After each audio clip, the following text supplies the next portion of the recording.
Thanks for watching. Don't forget to like, comment, share and subscribe to.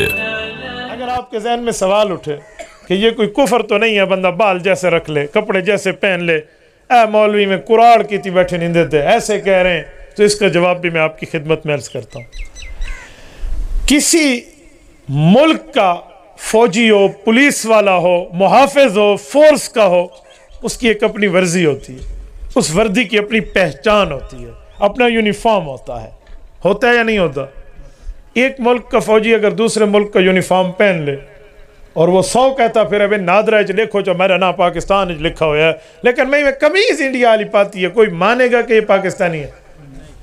नहीं मानेगा। हम मुसलमान हैं, हमारी वर्दी हमें अल्लाह के रसूल ने समझा के दी है, सरता पाँव हमें दीन बना के दी है, हम उसकी मुखालफत में चलेंगे तो क्या?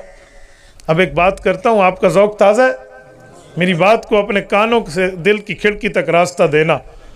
जब हम कब्र में जाएंगे, हमारे साथ हमारे एक कपड़े जाएंगे? बोलिए, नहीं जाएंगे। हमारे साथ हमारा मोबाइल जाएगा, शनाख्ती कार्ड जाएगा, पासपोर्ट जाएगा, कोई और बोर्डिंग कार्ड या टिकटिंग जाएगी, कोई घर के कागजात या दुकान के कागजात जाएंगे, कोई माल और दौलत जाएगा, कोई सोना चांदी जाएगा? क्या जाएगा? हम जाएंगे, हमारे साथ एक कफन जाएगा। उधर अगर सवाल जवाब ना हो, सिर्फ ये पूछ लिया जाए कि बताओ तुम में तुम्हारे नबी का कौन सा तरीका मौजूद है इस वक्त जिस्म के ऊपर, तो वो एक दाढ़ी सुन्नत है जो हम पेश कर सकेंगे। ये एक यही सुन्नत है चेहरे पर।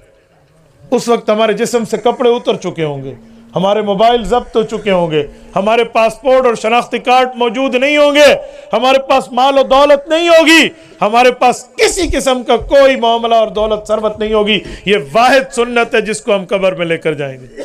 आज ऐसे ही कोई मोन के बैठे हैं, पिछले सो कैसे बची, रोज फज्जर ना लुटते हैं, नई साहबाई को जरा छिक के मुन्ने एक वाल लिस्दा खड़ा है, इन्ना लिल्लाहि व इन्ना इलैहि राजिऊन। हमें थोड़ा गौर तो करना चाहिए यार, थोड़ा सा तो कुछ सोच लेना चाहिए। एक शख्स से मैंने कहा तो उसको दाढ़ी रखने की आदत नहीं थी, तो दाढ़ी के खिलाफ भी बात करता था, तो मुझे कहने लगा मौलाना दाढ़ी तो काफरों की भी होती है, आपने दाढ़ी में इस्लाम बना लिया, और बाबा इस्लाम में दाढ़ी है, दाढ़ी में इस्लाम नहीं है।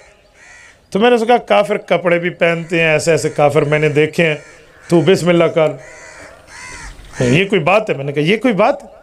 और बेवकूफ़ इंसान, जिस नबी का तुमने कलमा पढ़ा उसी नबी ने इसको सुन्नत वाजिबा करार दिया है। लोग समझते हैं सिर्फ सुन्नत है, दाढ़ी मुबारक सिर्फ सुन्नत नहीं है, दाढ़ी मुबारक सुन्नत वाजिब है।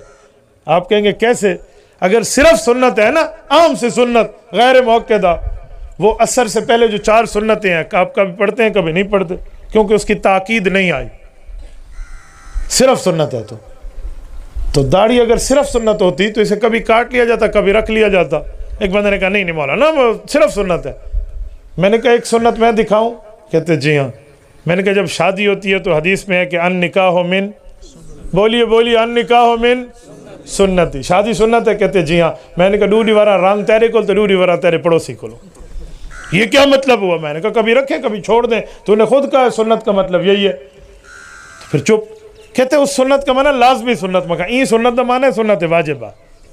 वो सुन्नत तो तुझे समझ आती है, ये सुन्नत तुझे समझ नहीं आ रही। हम कहाँ पहुँच चुके, हमारे अखलाक की नाज की तनज़ली का आलम है। हम इस पर दलीलें, हाँ ये कहें कि मेरी गलती है बाबा, मैं रसूलुल्लाह वाला चेहरा नहीं बना सका, अल्लाह मुझे तौफीक अता फरमाए, ये कहे।